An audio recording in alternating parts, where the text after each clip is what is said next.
So being trauma informed, it doesn't mean about taking on a soft approach to policing. It's about understanding people's needs and what's happened to them. So if we look at current needs within Police Scotland, we know that we're dealing with a lot of people with vulnerabilities and people who are in crisis. So by having an understanding of trauma and what's impacts on people and how they display, we're able to ensure that our approach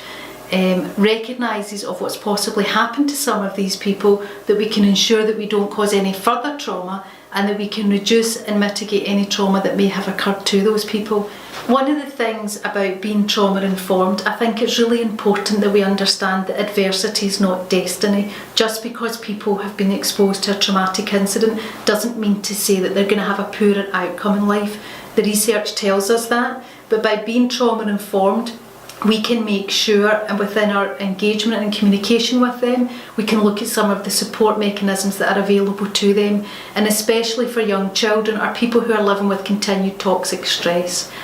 By doing this, by becoming trauma informed, it's also allowed us to reach out to officers to talk about well-being, and within the police I don't think we at times allow these officers to talk about feelings. I think that's the culture within the police, but by allowing us to talk about becoming trauma informed, we're able to say about the impact that has on them as a human being. We don't know what officers have joined the job with, we don't know what they've been exposed to, but we certainly know what we expose them to as a result of the positions that they hold.